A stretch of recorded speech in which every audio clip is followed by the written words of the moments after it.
আসসালামু আলাইকুম সবাইকে স্বাগতম জানাচ্ছি আরপিসির অনলাইন ক্লাসরুমের আরও একটি ভিডিও নিয়ে। আজকের আলোচনার বিষয় হচ্ছে বাংলা দ্বিতীয় পত্র এর নতুন আরেকটি টপিক বাংলা বানান রীতি নিয়ে। বাংলা বানান রীতির বাংলা দ্বিতীয় পত্রের প্রথম প্রশ্ন নিয়ে আমরা বিগত ক্লাস আলোচনা করেছিলাম যে উচ্চারণ রীতি নিয়ে কখন কিভাবে এবং সহজে মনে রাখা যাবে, কখন প্রথম নম্বর প্রশ্ন থেকে কখন আমরা উচ্চারণতে আনসার করব, কোনটা করব না, তা নিয়ে বিশদভাবে আমরা আলোচনা করেছিলাম বিগত ভিডিওতে। আজকের এই ভিডিওতে আমরা আলোচনা করব যে বাংলা দ্বিতীয় পত্র এর 2 নং প্রশ্ন অর্থাৎ বাংলা বানানের নিয়ম বা বাংলা বানান নিয়ে, যেখান থেকে পরীক্ষায় তোমাদের 5 নম্বর এসে থাকে। আজকে প্রথমে আমরা আলোচনা করে নিই যে যদি 2 নম্বর প্রশ্ন যদি বাংলা বানানের নিয়ম থেকে যদি প্রশ্ন আসে তাহলে আমরা কোনটা আনসার করব আর কোনটা আনসার করব না। দেখো, যদি 2 নম্বর প্রশ্ন যদি বাংলা দ্বিতীয় পত্র থেকে যদি আসে তাহলে আমরা বাংলা বানান থেকে আনসার করব, বাংলা বানান নিয়মকে আনসার করব না। এখন কেন আনসার করব এবং কেন করব না তা নিয়ে প্রথমে একটু ধারণা দিয়ে নিই।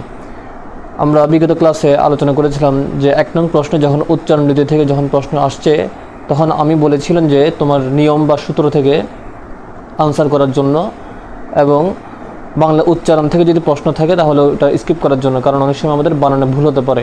তাহলে যদি সূত্র যদি তোমার যদি ঠিক থাকে তাহলে স্যার তোমাকে নাম্বার দিয়ে দেয়, এবং যদি সূত্রের উদাহরণ যদি ভুলও থাকে তাও স্যার তোমাকে নাম্বার দিয়ে দিবে শুধুমাত্র সূত্রগুলো ঠিক থাকার কারণে। তাই বলেছিলাম যে আমরা শর্ট একটা চার্ট দিয়েছিলাম যে কীভাবে সহজে এবং শুনতে তোমার সূত্রগুলো মনে রাখা যায়। আজকের এই ভিডিওতে আমরা আলোচনা করব যে বাংলা বানানের নিয়মে কোনটাকে আমরা প্রেফার করব, কোনটাকে আনসার করব এবং কোনটাকে আনসার করব না। প্রথমে আমরা ধারণা দিয়েছি যে বাংলা বানানকে আনসার করব। কেন করব তা হচ্ছে, দেখো, বাংলা বানান থেকে তোমার পরীক্ষার প্রশ্নে 7টা থেকে 8টা তোমার অশুদ্ধ বানান থাকে, তার মধ্য থেকে তোমার 5টা শুদ্ধ বানান তোমাকে আনসার করতে হয়। এর মধ্যে যে প্রশ্ন আরেকটা আছে যে বাংলা বানান নিয়ম থেকে তোমাকে প্রশ্ন আসে যে বাংলা বানানের 5টি নিয়ম ব্যাখ্যা করো, বাংলা এই বানানের প্রমিত উচ্চারণের 5টি নিয়ম প্রশ্ন করো। এই ধরনের প্রশ্নগুলো এসে থাকে তোমার 2 নং প্রশ্নে। তো ওই ক্ষেত্রে তোমার বানানের সূত্র থেকে তোমার বাংলা বানানের উচ্চারণটাকে আনসার করাটা বেশি প্রেফারেবল এবং শর্টকাটে এটা মনে রাখাও যায়। তো প্রথমে আমরা বাংলা বানান আনসার করার পূর্বে, এই বাংলা বানানটাকে আনসার করার পূর্বে প্রথমে আমাদের জানতে হবে যে কখন কোন সূত্রতে বা কখন কোন পদ্ধতিতে আমরা কোন বানানগুলো আসে এবং কোন বানানগুলো বসে, কখন কি বসলে কখন রস্যিকার আসে, কখন একার আসে, কখন ওকার হয়, তা প্রথমে আমরা একটু ধারণা নিয়ে নিই। সূত্রের প্রথম ভাগে আমরা দেখে থাকি যে প্রথমে বাংলা বানানের প্রথম সূত্র দেওয়া আছে যে আমাদের যদি শব্দের শেষে, সবসময় যদি শব্দের শেষে যদি জীব, জীবী, জীবিত, জীবিকা বা বলি বা অঞ্জলি বা আলি যদি থাকে তাহলে কখন রস্যিকার বসে, কখন দীর্ঘিকার বসে। চলো আমরা আজকের এই ভিডিওতে আমরা প্রথমে তা নিয়ে একটু আলোচনা করে নিই। প্রথম সূত্রতে আমরা যদি দেখে থাকি তাহলে দেখতে পাবো যে আমরা যদি পদের শেষে জীবী, জীব, জীবিত, জীবিকা থাকে তাহলে ক্ষেত্র বিশেষে তোমার কোনো সময় রস্যিকার বসে এবং ক্ষেত্র বিশেষে তোমার কোনো সময় দীর্ঘিকার বসে। কখন রস্যিকার বসে এবং কখন দীর্ঘিকার বসে তা প্রথমে আমাদেরকে জানতে হবে। যেমন যদি জীব থাকে, যদি শব্দের শেষে যদি জীব থাকে, যেমন সজীব, রজীব, কারণ নামের শেষে যদি শব্দের শেষে যদি তোমার জীব থাকে তাহলে তখন তোমার দীর্ঘিকার আসে, যেমন বর্গের জ দীর্ঘিকার জি, ব, জীব। এখানে কিন্তু বর্গের জ রস্যিকার জিটা আসে নাই, এখানে তোমার দীর্ঘিকারটা আসছে। অর্থাৎ শব্দের শেষে তোমার যদি জীব থাকে তখন তার রস্যিকার আসে না, তোমার দীর্ঘিকারটা আসে। পরবর্তী সূত্রতে দেওয়া আছে এখানে যে জীবী, শব্দের শেষে বা পদের শেষে যদি তোমার জীবী থাকে, যেমন চাকরিজীবী, পেশাজীবী, আইনজীবী ইত্যাদি যদি জীবী যদি থাকে তাহলে তখন তোমার দীর্ঘিকারটা আসে, রস্যিকারটা আসে না। সেমভাবে আরেকটি সূত্রতে আমরা যদি দেখে থাকি পাশাপাশি জীবিত, শব্দের শেষে, শব্দের শুরুতে, শব্দের মাঝামাঝি বা তোমার জীবিত যদি একটি শব্দ আকারে যদি বসে তখন প্রথমে দীর্ঘিকার আসে এবং পরে রস্যিকার আসে, যেমন জীবিততে প্রথমে দীর্ঘিকারটা আসছে, পরবর্তীতে তোমার বর্ষিকার বিতে রস্যিকারটা আসছে। পাশাপাশি সেম সূত্রতেও জীবিকাও সেম, যদি শব্দের শুরুতে, শব্দের মাঝামাঝি, শব্দের শেষে বা পদের শেষে যদি যখন জীবিকা বসে বা আলাদাভাবে একটি শব্দ আকারে যদি জীবিকা বসে তখন প্রথমে দীর্ঘিকারটা আসে, তার পরবর্তীতে তোমার রস্যিকারটা আসছে। যেমন জীবিকার ক্ষেত্রে তোমার প্রথমে আসছে দীর্ঘিকারটা, পরবর্তীতে আসছে তোমার রস্যিকারটা। আশা করি আমরা বুঝতে পেরেছি। 2 নম্বর সূত্রতে সরি 1 নম্বরের আরেকটি সূত্রতে দেওয়া আছে যে পদের শেষে যদি বলি থাকে, অর্থাৎ পদের বা শব্দের শেষে যদি তোমার বলি থাকে তখন তোমার রসিকারটা আসে, যেমন কার্যাবলী, শর্তাবলী, তথ্যাবলী। অর্থাৎ যখন কোনো শব্দ বা পদের শেষে যদি বলি থাকে তখন সবসময় রসিকারটা চলে আসবে, দীর্ঘারটা আসবে না, যেমন কার্যাবলী, শর্তাবলী, তথ্যাবলী। আশা করি এটা বুঝতে পারছো। পরবর্তী সূত্রতে যদি চলে যায় তা হচ্ছে পদের শেষে যদি তোমার অঞ্জলি থাকে, যেমন গীতাঞ্জলি, পতঞ্জলি, শ্রদ্ধাঞ্জলি। পদের বা শব্দের শেষে যদি তোমার অঞ্জলি থাকে তখন তার উচ্চারণটা তোমার রস্যিকারের মতো হবে, দীর্ঘিকারের মতো হবে না, যেমন গীতাঞ্জলি, পতঞ্জলি, একটু আগে যেটা পড়লাম আমরা।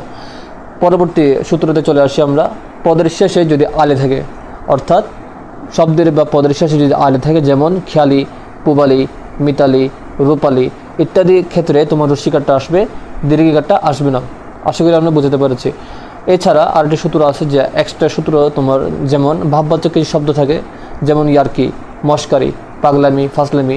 কিছু ভাববাচক কিছু শব্দ থাকে যেখানে যা তোমার আনন্দ বা ব্যথাদান কর্মে ব্যবহার করা হয়, যেমন যে একটু আগে যা বললাম যে ইয়ার্কি, মস্কারি, তখন সব ক্ষেত্রে তোমার রসিকারটা আসে। অর্থাৎ ভাববাচক শব্দ যদি তোমার আনন্দ বা ব্যথাদান যদি বোঝায় তখন ওই শব্দের ক্ষেত্রে তোমার রসিকারটা হবে।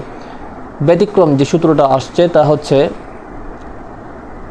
1 নম্বর সূত্রতে আমরা যা এতক্ষণ পড়েছি যে পদের শেষে যদি কী কী থাকে, কখন রসিকার বসে, কখন দীর্ঘিকার বসে, তার ক্ষেত্রে একটি সূত্রে ব্যতিক্রম থাকে, তা হচ্ছে কর্মচারী, কর্মচারীগণ। কর্মচারী হচ্ছে সিঙ্গুলার নাউন।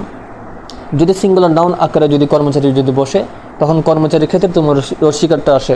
যদি নাউনটা যদি সিঙ্গুলার না হয়, যদি প্লুরালে যদি পরিণত হয়, যেমন কর্মচারীগণ, এক্ষেত্রে তোমার রসিকারটা আসে না, তোমার দীর্ঘিকারটা আসে। অর্থাৎ নাউন যদি সিঙ্গুলার থাকে যেমন কর্মচারী তখন রসিকারটা হবে, নাউন যদি প্লুরাল হয় যেমন কর্মচারীগণ তখন দীর্ঘিকারটা হবে। সেমভাবে সহকারী, নাউন যদি সিঙ্গুলার থাকে তখন তোমার রসিকারটা হবে সহকারীগণ, নাউন যদি প্লুরাল থাকে তখন তোমার দীর্ঘিকারটা হবে। আশা করি তোমরা বুঝতে পারছো। পরবর্তীতে লাস্ট একটা উদাহরণ হচ্ছে সরকারি। সরকারি হচ্ছে নাউন, সিঙ্গুলার নাউন, এক্ষেত্রে তোমার সরকারিতে তোমার রসিকারটা হয়েছে। এই হলো আমাদের বাংলা বানানের নিয়মের প্রথম সূত্রতে, যা আমরা জীবী, বলি, অঞ্জলি, আলি যদি শব্দের শেষে যদি থাকে তখন কখন কীভাবে আনসার করতে হবে তা আমরা জেনেছি।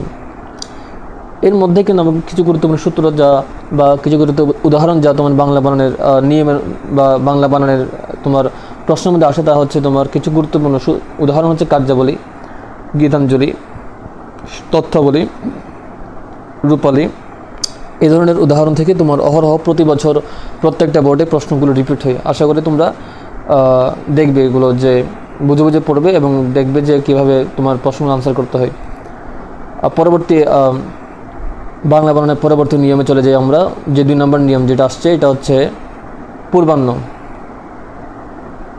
2 নম্বর যে নিয়মটা আসছে তা হচ্ছে যদি শব্দের যে কোনো সময় বা শব্দের আকারে যদি যখন পূর্বাহ্ন বা মধ্যাহ্ন বা অপরাহ্ন বা সায়াহ্ন যদি বসে, কখন তোমার হর নিচে মূর্ধন্য হবে, কখন হর মাঝামাঝি তোমার দন্তন্য হবে, কখন দন্তন্যটা মাঝামাঝিতে হবে, কখন মূর্ধন্যটা তোমার নিচে বসবে। এই নিয়ে আমরা অনেক সময় গোলপাগল পড়ে যাই যে কখন আমরা কোনটাকে ইউজ করব। এই ক্ষেত্রে আমাদের দেখা যায় যে পূর্বাহ্ন, মধ্যাহ্ন, অপরাহ্ন বানান লিখতে সময় আমরা 99% স্টুডেন্ট তোমার বেশিরভাগ ক্ষেত্রেই উত্তরটা করতে ভুল করি। তাহলে প্রথমে আমরা দেখব যে সহজে মনে রাখার জন্য, অর্থাৎ এই বানানগুলোকে সহজে মনে রাখার জন্য দন্তন্যকে আমরা একটি সূর্যের সাথে তুলনা করি। প্রথমেই বলে রাখি যে এই বানানগুলো কিন্তু খুবই কমপ্লেক্স। এটা বেশিরভাগ ক্ষেত্রে স্টুডেন্টরা বলে যায় যে কখন দন্তন্যটা মাঝখানে বসে আর কখন মূর্ধন্যটা নিচে বসে। ওই ক্ষেত্রে আমরা দন্তন্যটাকে একটা সূর্যের সাথে তুলনা করব। যদি যেমন যদি প্রথম ওয়ার্ডটা দেখে থাকি, যেমন প্রাণ্য বা পূর্বাহ্ন। প্রাণ্য বা পূর্বাহ্ন অর্থ হচ্ছে দিনের প্রথম ভাগ, অর্থাৎ সূর্য যখন নিচের দিকে অবস্থান করে। ঠিক আছে, সূর্য যখন নিচের দিকে অবস্থান করে মানে কার নিচের দিকে? হর নিচে, অর্থাৎ তখন মূর্ধন্যটা বসে হর নিচে, যেমন পূর্বাহ্ন, প্রাণ্য। অর্থাৎ পূর্বাহ্ন অর্থাৎ যেহেতু দিনের প্রথম ভাগ এবং সূর্য যেহেতু তোমার নিচে অবস্থান করে, ওই কারণে বানানোর ক্ষেত্রে মূর্ধন্য যেটা আসছে এটা তোমার হর নিচে অবস্থান করে। আশা করি তোমরা বুঝতে পারছো। 2 নম্বর সূত্রতে দেওয়া আছে যে এখানে মূর্ধন্য অর্থাৎ হচ্ছে দিনের মধ্যভাগ, অর্থাৎ সূর্য যখন মাঝামাঝিতে অবস্থান করে, মাঝামাঝিতে অবস্থান করার কারণে দন্তান্ন যেটা বসে, এটা বসে তোমার হ বর্ণের মাঝামাঝি, যেমন মধ্যাহ্ন। আশা করি বুঝতে পারছো এটা। 3 নম্বর সূত্র যেটা আসছে এটা হচ্ছে অপরাহ্ন। অপরাহ্ন অর্থাৎ বিকেল, অর্থাৎ সূর্য যখন আবার নিচের দিকে অবস্থান করে, যেমন আমরা দেখে থাকি যে বিকালে সূর্য আবার নিচের দিকে অবস্থান করে, সকালে সূর্য নিচের দিকে অবস্থান করে, তোমার মধ্যাহ্ন বা দিনের মধ্যভাগে সূর্য মাঝামাঝিতে অবস্থান করে, এটা তো আমরা জানি। যেমন অপরাহ্নতে সূর্য যেহেতু নিচের দিকে অবস্থান করে, সেমভাবে আবারও মধ্যাহ্ন যেটা বসে তা বসবে তোমার হর নিচে, যেমন তোমার অপরাহ্ন। আশা করি এটা এখনের পর থেকে তোমরা আর ভুলবে না যে পূর্বাহ্ন, মধ্যাহ্ন, অপরাহ্ন, সায়াহ্ন লেখার সময় কখন কোন ক্ষেত্রে তোমার নিচে বসবে আর কখন কোন ক্ষেত্রে তোমার মাঝখানে বসবে। আশা করি এর ভিডিও দেখার পর থেকে তোমরা আর এটা ভুলবে না এবং সহজেই তোমাদের মনে থাকবে। 3 নম্বর ভিডিওতে যাওয়ার আগে আমরা একটু কিছু কথা নিয়ে আলোচনা করব। যেমন আমাদের সামনে কিছু ব্যাচ লঞ্চ করতেছে আমরা এই মাসের 20 তারিখ। প্রথম এইচএসসি 25, 26 এবং 24 ব্যাচ নিয়ে আমাদের পরিকল্পনা আছে। আরপিসির অনলাইন প্ল্যাটফর্মে তোমরা বা অফলাইন প্ল্যাটফর্মে তোমরা এই ব্যাচগুলো রান করার একটা বলা যায় যে একটা পরিকল্পনা আছে আমার। যেমন যে সাবজেক্টগুলো প্রোভাইড করবো তা হচ্ছে Bangla, English, accounting, management, economics, finance. এখানে প্রত্যেকটা সাবজেক্টের প্রত্যেকটা টপিকের শিটগুলো কিন্তু আরপিসি বা আমার পক্ষ থেকে প্রোভাইড করা হবে। প্রত্যেকটা সাবজেক্টের পরে বা প্রত্যেকটা টপিকের শেষে তোমার পরীক্ষাগুলো নেওয়া হবে। যেমন প্রথম যে ব্যাচটা আমরা চালু করতেছি তা হচ্ছে এইচএসসি 25 আর 26 ব্যাচ নিয়ে ওরিয়েন্টেশন ক্লাস। প্রথম ওরিয়েন্টেশন ক্লাসটা থাকবে তোমার 20 মে, অর্থাৎ এই মাসের 20 তারিখ প্রথম ওরিয়েন্টেশন ক্লাস থাকবে। অনলাইন এবং অফলাইন দুটো ক্ষেত্রেই তোমার ওরিয়েন্টেশন ক্লাসটা চলবে। এবং এই ওরিয়েন্টেশন ক্লাস অর্থাৎ এইচএসসি 25 এবং এইচএসসি 26 ব্যাচ নিয়ে বিস্তারিত তোমরা পরবর্তী ভিডিওতে জানতে পারবে। আমরা একটু পরবর্তী ভিডিওটা লঞ্চ করবো যে বিস্তারিত, যেখানে এই তথ্যগুলো দেওয়া থাকবে, যে ফি, তারপর তোমার টপিক ওয়াইজ যে আলোচনা, লোকেশন ইত্যাদি নিয়ে পরবর্তী আলোচনা করা যাবে। 2 নম্বর পয়েন্ট যেটা হচ্ছে এটা হচ্ছে এইচএসসি 24 ব্যাচ নিয়ে। এইচএসসি 24 ব্যাচের তোমার ফাইনাল পরীক্ষা যেটা হবে এটা হচ্ছে তোমার বেশি দিন কিন্তু নেই। জুনের 31 তারিখ থেকে তোমাদের বলা চলে মূল পরীক্ষা যেটা হচ্ছে এইচএসসি ফাইনাল, যেটা বোর্ডের পরীক্ষা, এটা হচ্ছে তোমাদের শুরু হয়ে যাবে। তো সময় হাতে একদমই কম, এবং এই কম সময়ের মধ্যে কীভাবে তোমার পড়ালেখাগুলো সহজে গোছানো যায়, কীভাবে যারা পিছিয়ে আছে এখনও তারা কীভাবে তোমার আগানো যায়, কীভাবে তোমার শর্টকাট পড়ার পরেও তোমার যারা টপার থাকে তাদের থেকে কীভাবে আগানো যায়, এই নিয়ে আমাদের একটা ব্যাচ লঞ্চ করা হচ্ছে। তা হচ্ছে ফাইনাল রিভিশন ব্যাচ, অর্থাৎ এইচএসসি 24 নিয়ে আমাদের একটা ব্যাচ লঞ্চ হচ্ছে। এটা হচ্ছে ফাইনাল রিভিশন ব্যাচ, যেটা তোমার যার মূল ক্লাস তোমার এই মাসের 10 তারিখ থেকে চালু করা হবে, অনলাইন এবং অফলাইন দুটো ক্ষেত্রে। ঠিক আছে, যেমন তোমাদের বোর্ডের শেষ পরীক্ষা পর্যন্ত ক্লাস চলবে এখানে বলা আছে। তারপর প্রত্যেক পরীক্ষার আগে তোমার সাজেশন দেওয়া হবে, অর্থাৎ মূল পরীক্ষার আগে, যেমন বাংলা পরীক্ষার আগে বাংলা সাজেশন একদম ফুল A to Z সাজেশন তোমাকে দেওয়া হবে। কোনটা থেকে আনসার করবা, কোনটা থেকে প্রশ্ন আসে, কোন প্রশ্ন থেকে প্রশ্ন বারবার রিপিট হয়, অর্থাৎ শতভাগ প্রশ্ন তোমাদের কমন পড়বে। পরবর্তীতে এখানে বলা আছে যে যেখান থেকে শতভাগ প্রশ্ন কমানোর পরে নিশ্চিত থাকছে।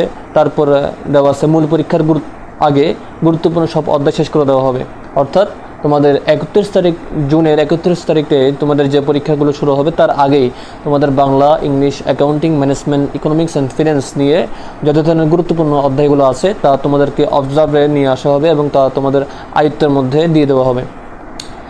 এই কোর্সের যে 10 তারিখ থেকে যে ফাইনাল রিভিশন ব্যাচের যে কোর্সটা চালু হবে তার ডিটেলস, সামান্য একটা ডিটেলস আমরা তোমাদেরকে বলে রাখি যে আড়াই মাসের একটা কোর্স থাকবে। যেমন তোমাদের এটা কিন্তু তোমাদের বোর্ড যে লাস্ট পরীক্ষা পর্যন্ত চলবে। বোর্ডের লাস্ট পরীক্ষা যেমন তোমাদের অনেক সময় থাকে গার্হস্থ্য বিজ্ঞান, অনেকের থেকে ইকোনমিক্স, যে লাস্ট পরীক্ষাগুলো হয় ততদিন পর্যন্ত তোমাদের ব্যাচগুলো কিন্তু চলবে, এই ব্যাচের ক্লাসগুলো চলবে। যেমন আড়াই মাসের একটা কোর্স থাকবে মাত্র 1000 টাকায়, সপ্তাহে 6 দিন ক্লাস থাকবে, তোমাদের 1 ঘন্টা করে ক্লাস হবে। ভর্তি হয়ে বোর্ডে তোমার একটা ভালো পজিশন যদি নিশ্চিত করতে চাও তাহলে এখনই তোমরা দেরি সময় আর ক্ষেপণ না করে তোমাদের ফাইনাল রিভিশন ব্যাচে তোমরা যুক্ত হয়ে যাও। ঠিক আছে, ভিডিওটা লং হয়ে যাবে, ওই কারণে আর কথা বলাচ্ছি না। এখানে আমরা সূত্রের পরবর্তী নিয়মে চলে যাই। যেমন বাংলা বানানের সূত্রের 3 নম্বরে দেওয়া আছে যে এখানে যদি শব্দের কখন রস্যিকার হবে, কখন দীর্ঘিকার হবে।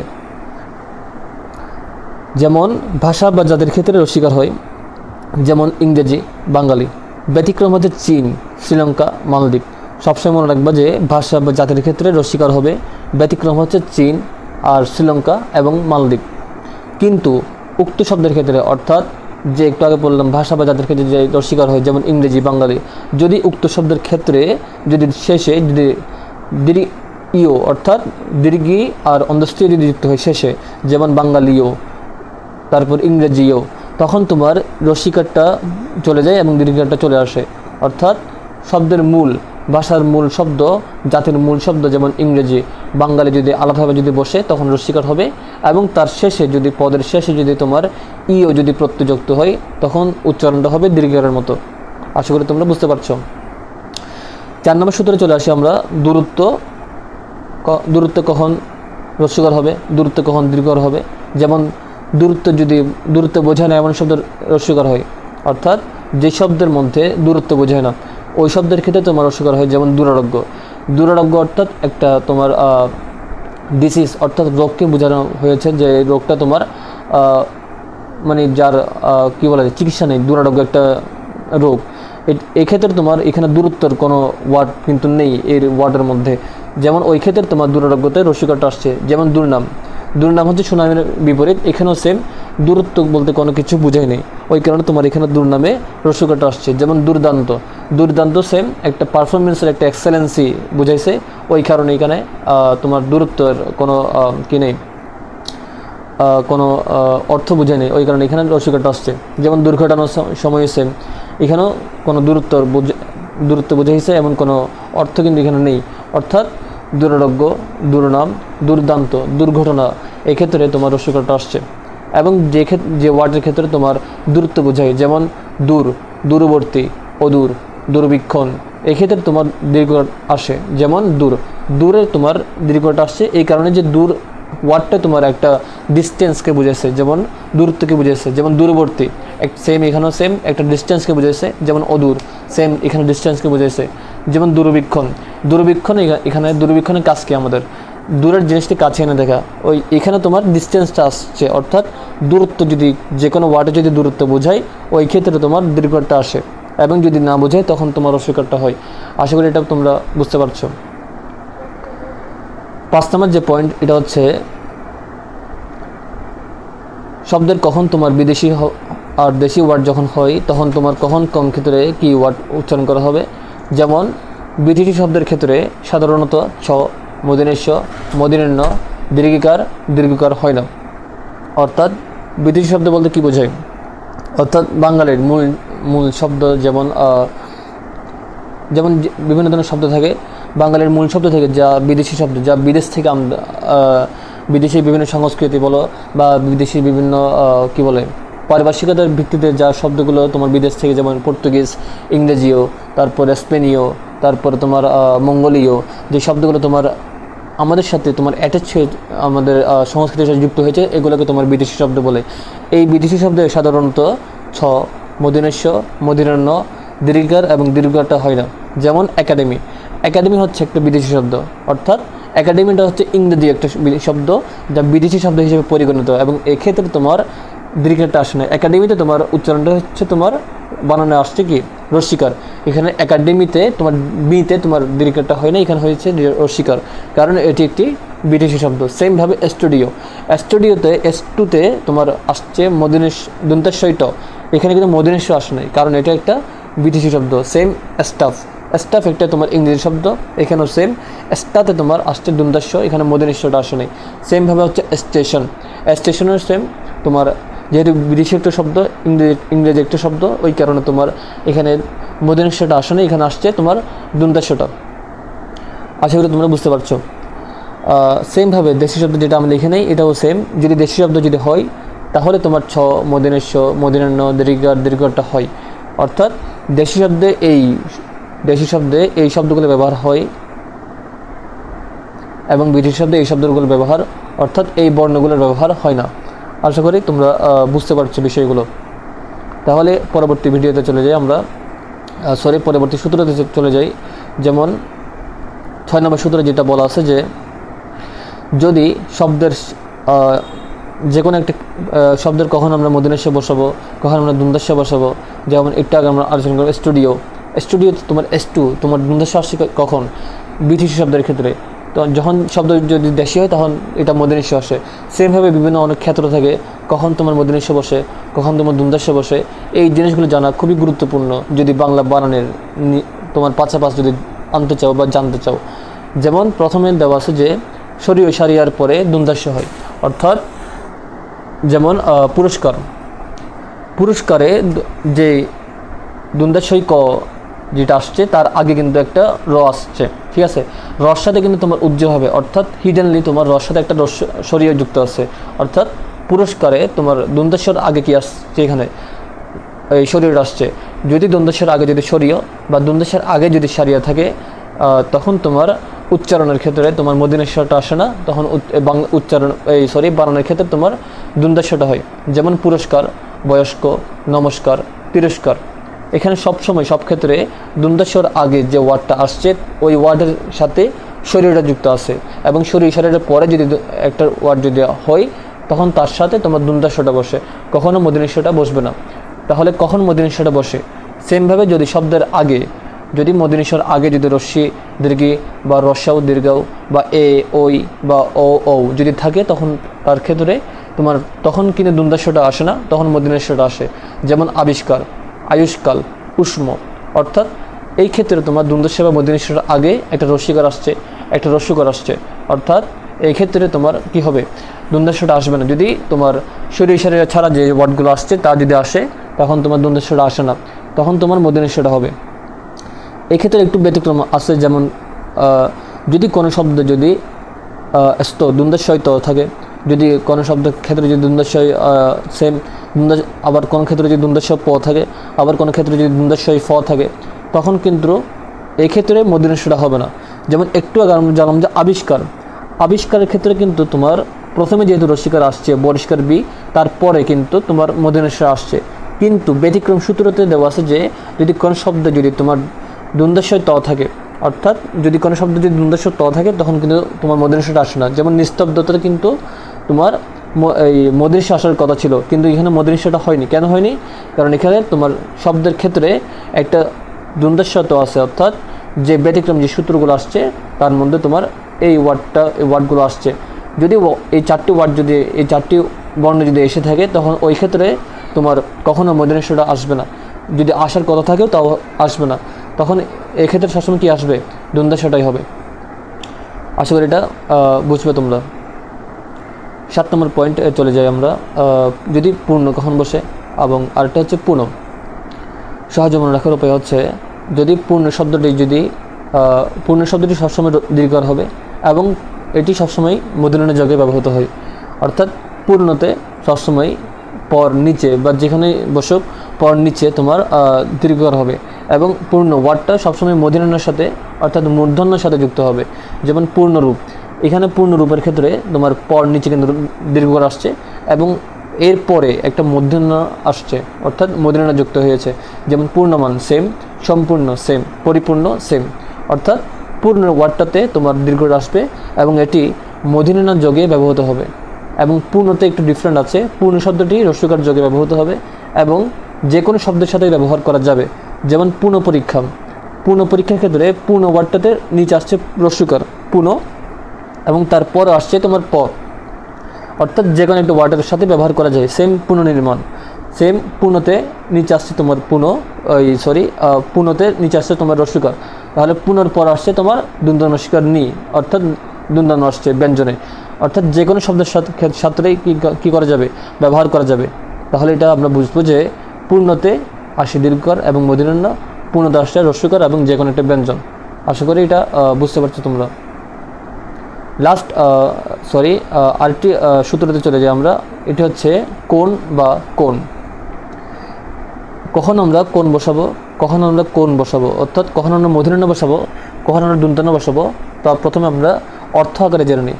যেমন কোণ, কৌকার ক মূর্ধন্য, অর্থ হচ্ছে ইংরেজি অ্যাঙ্গেল বা কর্নার অর্থে ব্যবহৃত। অর্থাৎ যদি তোমার বাক্য যখন তোমাকে শুদ্ধ বানান যখন করতে বলে, যেমন অনেক সময় দেখবা তোমাদেরকে কিছু প্যাসেজ দেয় শুদ্ধ বানানোর ক্ষেত্রে, কিছু প্যাসেজ দেওয়ার পরে কিছু শব্দ আন্ডারলাইন করে দেয়। ওই প্যাসেজের আন্ডারলাইন কিন্তু ওয়ার্ড, অর্থাৎ তোমার যে ওয়ার্ডটাকে যারা স্পষ্ট করে দেবে লেখার জন্য, ওই ওয়ার্ডটা যদি তোমার কোনো অ্যাঙ্গেল বা কর্নার অর্থে যদি ব্যবহার করা হয় তখন তার উচ্চারণটা হবে কৌকার ক মূর্ধন্য কোন। আশা করি তোমরা বুঝতে পারছো। এবং কোন কৌকার ক দন্তন্য কখন বসে? যদি ইংরেজি শব্দ হুইচ অর্থে এটি ব্যবহার করা হয় তখন এটি তোমার কৌকার ক দন্তন্য বসে। আশা করি এটা বুঝতে পারছো তোমরা। পরবর্তী প্রশ্ন খুবই গুরুত্বপূর্ণ, যেখান থেকে অহরহ প্রশ্নগুলো আসে প্রত্যেক বোর্ডে, এটা হচ্ছে কেন। কেনতে কখন শুধু দন্তন্য বসবে, কেনতে কখন দন্তন্যের সাথে ওকার যুক্ত হবে, তা প্রথমে আমরা জেনে নিই। যেমন কেন যদি প্রশ্ন করে, অর্থাৎ শব্দ যদি কেন শব্দটা দ্বারা যদি প্রশ্ন করা হয় তখন কেনতে শুধুমাত্র দন্তন্যটা বসবে, ওকারটা বসবে না। এবং কেনতে যদি তোমাকে ক্রয় করার নির্দেশ করে, যেমন এই জিনিসটা কেন, তখন তোমার দন্তন্যের সাথে কি যুক্ত হবে? রস্যকারটা ওকারটা যুক্ত হবে। অর্থাৎ যদি প্রশ্ন যদি করার অর্থ যদি প্রকাশ করে তখন কেনতে শুধুমাত্র দন্তন্য বসে, এবং যদি ক্রয় অর্থ যদি কেন প্রকাশ করে বা কেন যদি বোঝায় তখন কেনের সাথে তোমার ওকারটা যুক্ত হয়। এটাই 10 নম্বর সূত্রতে যেটা বলা হচ্ছে, এটা হচ্ছে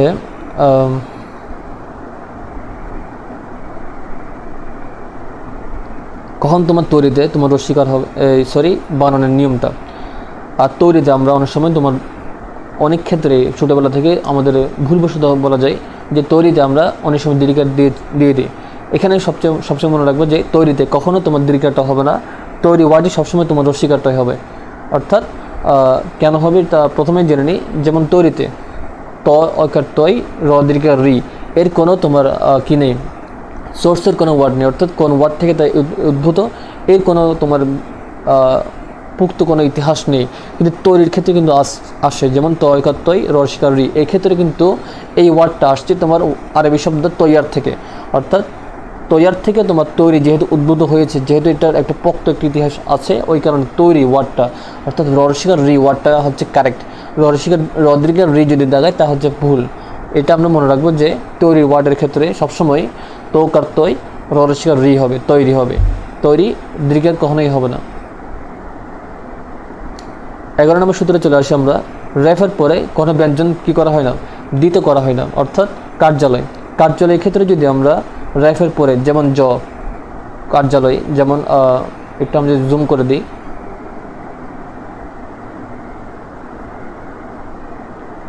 এখানে আমরা দেখব যে রেফের পরে তোমার আসছে, পরবর্তীতে আবার জফল আসছে, অর্থাৎ একটা ব্যঞ্জন দিতে হয়েছে।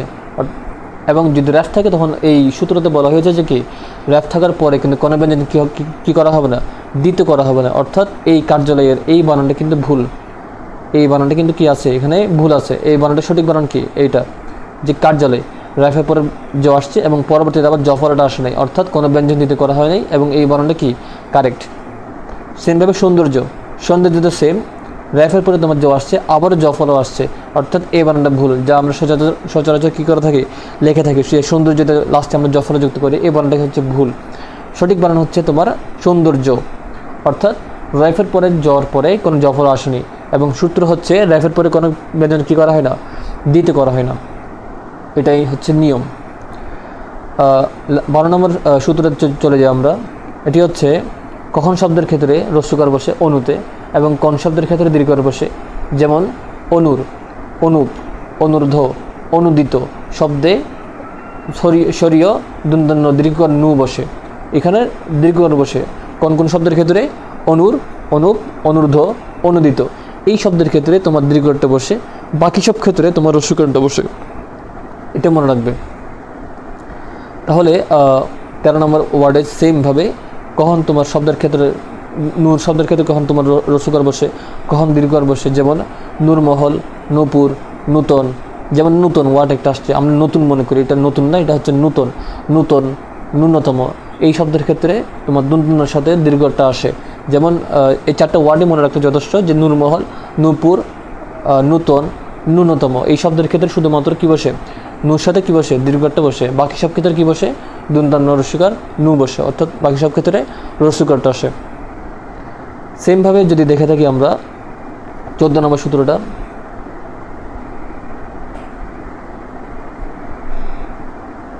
যে এখানে বলা হয়েছে কি রস্যকার এবং দীর্ঘকারের মধ্যে পার্থক্য। যেমন উদ্ভূত, অদ্ভুত, ভূতুরে, এই শব্দের ক্ষেত্রে তোমার রস্যকারটা আসে এবং বাকি শব্দের ক্ষেত্রে কি আসে, দীর্ঘকারটা বসে। এই রস্যকারের এই ওয়ার্ডে শুধুমাত্র অদ্ভুত আর ভূতের ওয়ার্ডটাই তোমরা মনে রাখতে যথেষ্ট, এবং বাকি সব ক্ষেত্রে কী বসে, দীর্ঘকারটাই বসে। যেমন সকল ভুক্ত, যেমন সকল ভুক্ত যদি বলে তোমাকে, যদি সকল ভুক্ত বলে তখন রস্যকারটা আসে। যেমন অধিভুক্ত, অন্তর্ভুক্ত, লাস্টে একটা ভুক্ত ওয়ার্ডটা আসছে, এবং সকল ধরনের ভুক্ত ওয়ার্ডের মধ্যে তোমার রস্যকারটা হবে, রস্যকারটা হবে। এবং সকল রূপ যদি বোঝায়, যেমন অনুরূপ, প্রতিরূপ, এক্ষেত্রে তোমার দীর্ঘটা হয়, কখনো তোমার কি হবে না, রস্যকারটা হবে না। পরবর্তী সূত্রে চলে যাই আমরা, তা হচ্ছে 15 নম্বর সূত্র হচ্ছে পদের শেষে কখনোই গ্রন্থ হবে না। পদের শেষে সবসময় হবে যে গ্রস্ত। যেমন বিপদগ্রস্ত, বাধাগ্রস্ত, বিপদ গ্রন্থ হয় না, বাধা গ্রন্থ হয় না, সবসময় কী হবে, বিপদগ্রস্ত হবে, বাধাগ্রস্ত হবে। অর্থাৎ শব্দের শেষে সবসময় গ্রস্ত হবে, কখনোই গ্রন্থ হবে না। পরবর্তী সূত্রে চলে যাই আমরা, তা হচ্ছে 16 নম্বর সূত্র, যে পার্থক্যটা, এটা হচ্ছে 5টাই হচ্ছে শুদ্ধ বানান। আমরা অনেক সময় দারিদ্রতা লিখে ফেলি, অনেক সময় দরিদ্র লিখে ফেলি, অনেক সময় আমরা দারিদ্র লিখে ফেলি। কখন আমরা এই শুদ্ধ বানানটা, এটা অশুদ্ধ বানানটা আমরা ধরতে পারি না। এই পার্থক্যটা তোমাদেরকে মূলত দেওয়া হয়েছে শুধুমাত্র শুদ্ধ বানানোর পার্থক্যটা ধরার জন্য। যেমন দিন, দিনের ক্ষেত্রে যদি শুধুমাত্র দিন বোঝায় তখন দীর্ঘার আসে, দীনতা বোঝালে দীর্ঘার আসে। দরিদ্র, শুধুমাত্র দরিদ্র বোঝালে রস্যিকারটা আসে। দরিদ্রতা যদি বোঝায় তখন রস্যিকারটা আসে, কখনো দারিদ্রতা হবে না, দরিদ্রতা হবে। এটা সেমভাবে দারিদ্র শুধুমাত্র বোঝালে তোমার রস্যিকারটা হবে, এটা তোমরা মনে রাখবে। দরিদ্রতে কখনো রস্যতে কি হবে না, দীর্ঘিকারটা যোগ হয় না। এটাই দিন, দীনতা, দরিদ্রতা, দারিদ্র, এটাই হচ্ছে শুদ্ধ বানান। এগুলো তোমরা মনে রাখবে। এখান থেকে তোমার অহরহ প্রশ্ন আসে প্রত্যেক বছর, প্রত্যেক বোর্ডের মধ্যে। 16 নম্বর ওয়ার্ডের সূত্রে চলে যাই। এটি হচ্ছে 17 নম্বর সূত্রে চলে আসি আমরা। এটি হচ্ছে অন্যান্য সূত্র, অর্থাৎ স্থায়ীর সাথে যদি তোমার ইত যুক্ত হয়, স্থায়ী ওয়ার্ডে তোমার যদি আলাদাভাবে যদি বসে তখন দীর্ঘার আসে, স্থায়ী ওয়ার্ডে তোমার দীর্ঘার হবে। কিন্তু যদি শব্দের শেষে যদি ইত যুক্ত হয় তখন স্থায়িত্ব হয়ে যায়, তখন কিন্তু দীর্ঘারটা আর থাকবে না। এটার বানানটা কী হবে, রস্যিকার হবে। যেমন বিলাসিতা, বিলাসিতার ক্ষেত্রে বিলাসী যদি থাকে তখন রস্যিকারটা হবে। যদি তা যুক্ত হয় তাও কি থাকবে, সেম থাকবে, বিলাসিতাতে রস্যিকারটাই আসবে। মন্ত্রী ওয়ার্ড যদি আলাদাভাবে যদি বসে তখন তার ক্ষেত্রে দীর্ঘারটা হবে। যদি মন্ত্রীর শেষে যদি তোমার তয়তে যদি বসে, যেমন মন্ত্রিত্ব, তখন তোমার দীর্ঘারটা পাল্টে গিয়ে তোমার কি হবে, রস্যিকারটা হবে। যেমন একাকী যদি আলাদাভাবে বসে তখন একাকীর সাথে দীর্ঘারটা হবে। যদি লাস্টে যদি তয়তে যদি যুক্ত হয় একাকিত্ব, তখন তোমার রস্যিকারটা আসবে। সেমভাবে দায়িত্ব। আশা করি এটা তোমরা বুঝতে পারছো। লাস্ট সূত্র হচ্ছে 18 নম্বর, এটা হচ্ছে আয়ত্ত। আয়ত্ত বানানে সবসময় মনে রাখবো যে তয়ত হবে, অর্থাৎ এই তয়টা এটা হবে, কখনো তোমার এই ওয়ার্ডগুলো আসবে না। অর্থাৎ আয়ত্ত বানানে সবসময় কোন ওয়ার্ডটা আসবে, এই বর্ণটা, এই শব্দের এই ওয়ার্ডটা আসবে, কখনো তোমার এই শব্দগুলো আসবে না। যেমন সাহিত্য, রাষ্ট্রায়ত্ত, যেমন কে থাকবে তোমার সাহিত্যতা, যেমন আয়ত্ত এর একটা ওয়ার্ড সাহিত্য, তোমার কোন ওয়ার্ডটা আসবে, এই ওয়ার্ডটাই আসবে। যেমন রাষ্ট্রায়ত্ত তোমার কোন ওয়ার্ডটা আসবে, সেম এই ওয়ার্ডটাই আসবে। আশা করি তোমরা বুঝতে পারছো। এটা হচ্ছে তোমার একটা শর্ট সামারি, যে আমাদের বাংলা বানানের নিয়ম বা বাংলা বানানোর নীতি নিয়ে আমরা যে সূত্রগুলো আলোচনা করেছি, এই সূত্রগুলো যদি তোমরা পড়ে থাকো তাহলে দেখবে যে তোমরা অনেকটা অ্যাডভান্স থাকবে এবং সহজেই তোমরা আনসার করতে পারবে। যে আমরা যে বলেছি যে বাংলা বানানের যেটা আনসার করবা তোমরা এটাই আনসার করবা, এবং এই আনসার করার জন্য তোমাদের কিছু সূত্র মনে রাখতে হবে। এই সূত্রগুলো তোমরা যদি মনে রাখতে পারো তাহলে খুব সহজে কিন্তু তোমাদের কী বলা চলে, খুব সহজে তোমাদের এখান থেকে আনসার করাটা খুবই বাস্তবতা খুবই একটা সহজ একটা ব্যাপার হয়ে যাবে। আবারও আমরা চলে আসি লাস্টে ভিডিও শেষ পর্যায়ে। আমরা যে ব্যাচ নিয়ে আলোচনা করেছিলাম, যে যারা তোমার এইচএসসি ফাইনাল রিভিশন ব্যাচে যারা যুক্ত হবে, এইচএসসি ফাইনাল রিভিশন ব্যাচে যারা যুক্ত হবে তাদেরকে আমরা সূত্রের পাশাপাশি আমাদের শিটের মধ্যে যে ফাইলগুলো আছে, যেমন শুদ্ধ বানানের যে চার্টগুলো আছে, যেমন অহরহ চার্ট আছে আমাদের ক্ষেত্রে, এই চার্টগুলো কিন্তু আমাদেরকে দেওয়া হবে। যেমন এখানে কিন্তু বোর্ডগুলো দেওয়া আছে, কোন বোর্ড থেকে কোন ওয়ার্ডটা আসছে, এবং শারীরিকের বানানটা কীরকম, শুদ্ধ বানান কীরকম, অশুদ্ধ বানান কোনটা, এই প্রশ্নগুলো অহরহ প্রশ্নগুলো তোমাদের একটা বোর্ড সাজেশন করে তোমাদেরকে দেওয়া হবে যারা আমাদের ব্যাচের সাথে যুক্ত থাকবে। আশা করি তোমরা বুঝতে পারছো যে এটাই। তাও যদি তোমাদের যদি কোনো প্রশ্ন থাকে, কোনো যদি জিজ্ঞাসা থাকে বা কোনো কিছু বিষয় যদি তোমরা না বুঝে থাকো, তাহলে আমাকে বলতে পারো।